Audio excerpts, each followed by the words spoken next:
এরকম hello hello guys, hello guys, একটা রসগোল্লাকে পেয়ে গেছি গাইস, একটা হাম্পিকে নিয়ে। এটা হচ্ছে একটা রসগোল্লা। তুমি রসগোল্লা তো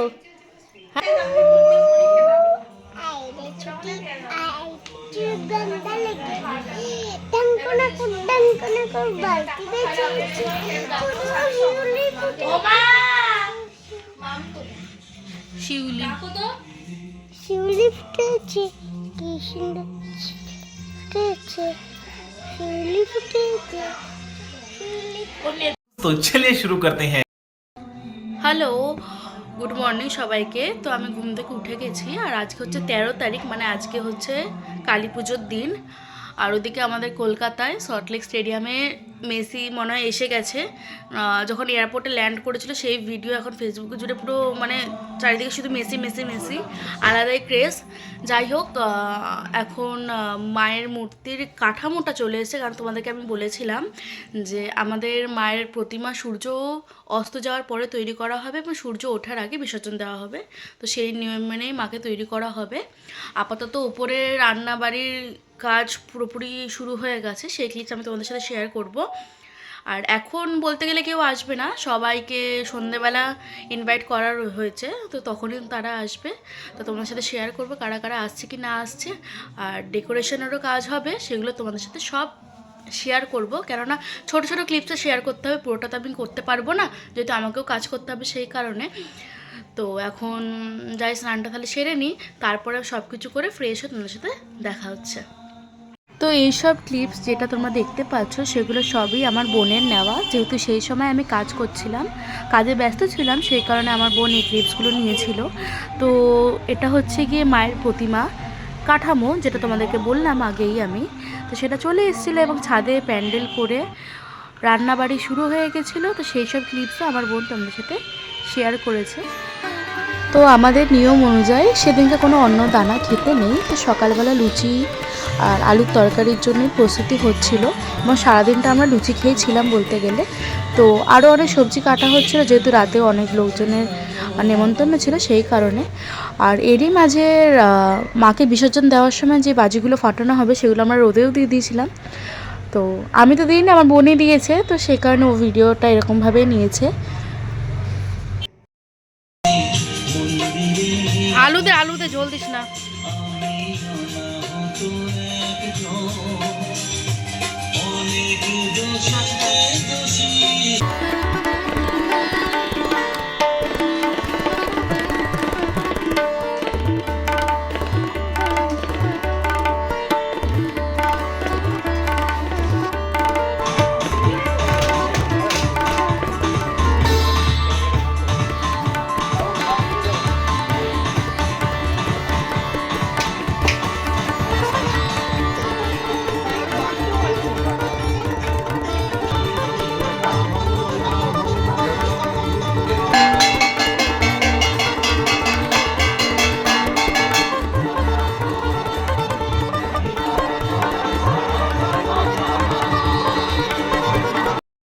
বাবাই তুমি কি খাচ্ছ? একটু জোরে বলো। মাংস ভাত। বাবাই তুমি কি করছো? মাংস। কালী মায়ের পুজোতে শ্রী বানাতে হয়, মানে আগষষ্ঠী করতে হয়, সেটাই আমরা এখানে সবাই মিলে বানাচ্ছিলাম।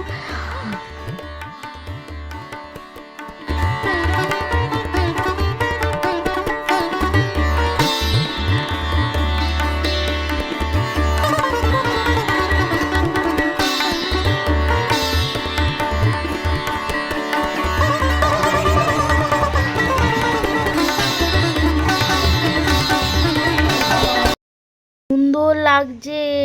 তোমার কে পরে দিল আলতাটা? আমি? ঠিক আছে, যাও, আস্তে আস্তে যাও বাবারে, যাও যাও।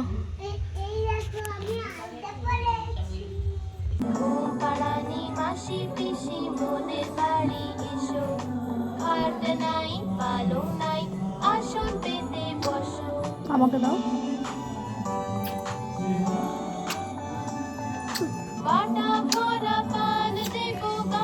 हाय हाय इतना सुकून। তো এখন সন্ধে 4টে বাজে, ডেকোরেশন পেছনে অলমোস্ট কমপ্লিট। এই যে মামা আর একটা দাদু মিলে করেছে। ডেকোরেশনটা কীরকম হয়েছে তোমরা অবশ্যই জানাবে কমেন্টে। এই যে এখন আমরা মামা দাদু, তো যাই হোক আমাদের গেস্ট এসে গেছে। এই যে তো এখন আমরা বেরু বেরু যাচ্ছি একটু নদীর ধারে, তো ওখানে গিয়ে তোমাদের সাথে দেখা হচ্ছে। এসছি নদীর ধারে ঘুরু ঘুরু করতে। তো এই দেখো কি সুন্দর চারিদিকটা। এর ভিউগুলো আমি বড় ব্লগে শেয়ার করছি না, আমি একটা শর্টস পোস্ট করব। ইস, ক্যামেরা যদি আমার ব্যাক ক্যামেরা থাকতো এক্ষুনি একটা কন্টেন্ট পেয়ে যেতাম। যাই হোক, আপাতত আমরা নদীর ধারের দিকে যাচ্ছি। কোন নদী সেটা বলে দে। দামোদর, দামোদর নদ, আচ্ছা নদ। যাই হোক এখন আমরা যাচ্ছি। আরে হ্যাঁ, ওই তো আমাদের ঘোরা কমপ্লিট। বাড়ি থেকে ফোন চলে এসছে যে বাড়ি চলে আসো, রেডি হতে হবে, কেননা আমরা তো সবই মেয়ে, একটু মেয়েদের তো সময় লাগে সাজতে, আর যেহেতু বাড়ির পুজো শাড়ি পরবো, সময় তো লাগবেই। তো এখন আমরা তাড়াহুড়ো করে বাড়ি যাচ্ছি, বাড়ি থেকে এখন রেডি হব।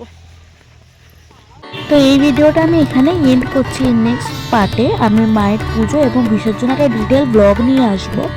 ততক্ষণের জন্য কমেন্টে কিন্তু সবাই জয় মা লিখে যেও, এবং এই ভিডিওটা যদি ভালো লেগে থাকে লাইক, কমেন্ট, শেয়ার, সাবস্ক্রাইব কিন্তু অবশ্যই করে দিও। ততক্ষণের জন্য টাটা, সবাই বলো জয় মা কালী।